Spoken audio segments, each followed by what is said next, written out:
নমস্কার বন্ধুরা, রূপাস কিচেনে সবাইকে স্বাগতম। মিষ্টি দোকানের মতো মুচমুচি ও খাস্তা নিমকি রেসিপি আজকে আমি আপনাদের সঙ্গে শেয়ার করব। একদম সহজভাবে তৈরি করে দেখাবো। আপনারা যে কেউ খুব সহজেই তৈরি করে নিতে পারবেন।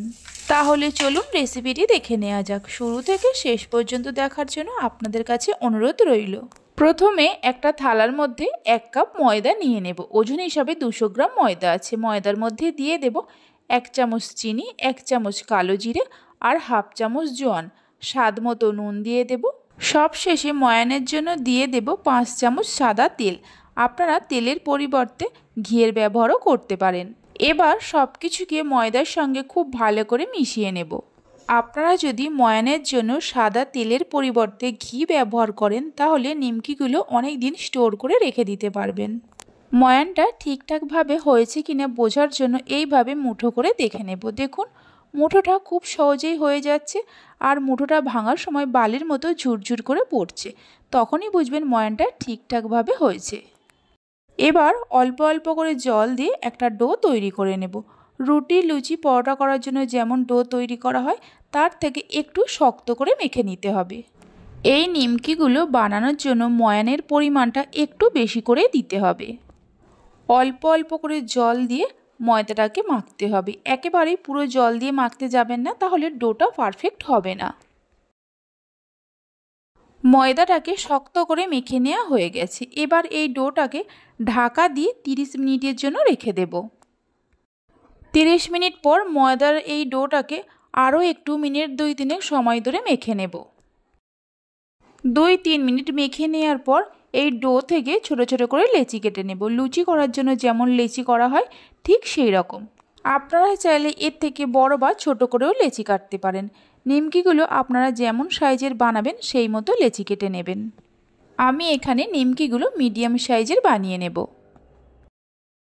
লেচিগুলো কেটে নেওয়ার পর একটা করে লেচি নিয়ে প্রথমে এইভাবে গোল করে নেব। তারপর এটাকে পাতলা করে বেলে নেব। যতটা পাতলা করা যায় ততটাই পাতলা করে এটাকে বেলে নিতে হবে। এই নিমকিগুলো ঠান্ডা হয়ে যাওয়ার পরেও মুচমুচে ও খাস্তা থাকে। এই লেচিগুলো বেলার সময় কোনো রকম আটা বা ময়দা ব্যবহার করবেন না। চাইলে আপনারা অল্প করে তেলের ব্যবহার করতে পারেন।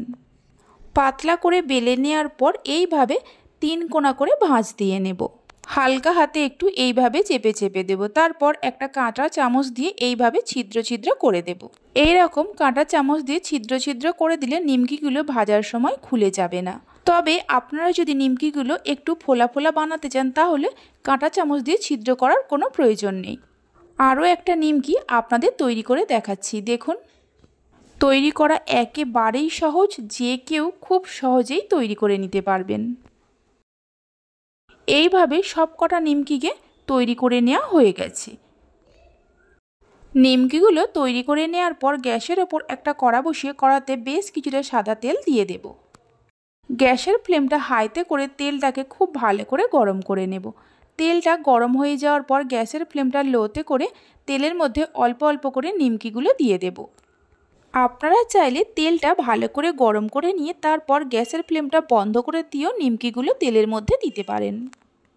নিমকিগুলো তেলের মধ্যে দেওয়ার পর গ্যাসের ফ্লেমটা লো টু মিডিয়ামে করে নিমকিগুলোকে উল্টে পাল্টে গোল্ডেন ব্রাউন করে ভেজে নিতে হবে। হাই ফ্লেমে নিমকিগুলো ভাজতে যাবেন না, তাহলে ওপরটা খুব তাড়াতাড়ি লাল হয়ে যাবে আর ভেতরটা কাঁচা থেকে যাবে। আমার মতো করে একবার নিমকির রেসিপিটি বাড়িতে বানিয়ে দেখতে পারেন। বাড়িতে বানালে খেয়ে আপনাদের কেমন লাগলো অবশ্যই আমাকে কমেন্ট করে জানাবেন। উল্টে পাল্টে নিমকিগুলোকে গোল্ডেন ব্রাউন করে ভেজে নেওয়া হয়ে গেছে। তেল ঝরিয়ে নিয়ে নিমকিগুলো একটা কিচেন টিস্যুর ওপরে রেখে দেব। তাহলে এক্সট্রা যে তেলটা আছে সোপ করে নেবে।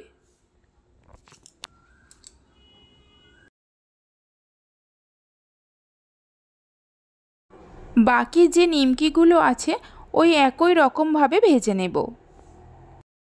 আমার রেসিপি যদি আপনাদের ভালো লেগে থাকে অবশ্যই একটা লাইক করবেন, বন্ধুদের সঙ্গে শেয়ার করবেন।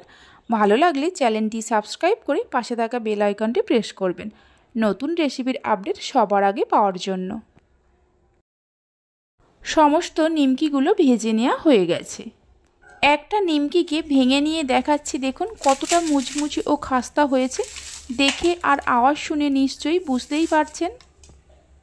তাহলে চলুন ভিডিওটা আমি এখানেই শেষ করছি। আপনারা সবাই ভালো থাকবেন, সুস্থ থাকবেন। ধন্যবাদ।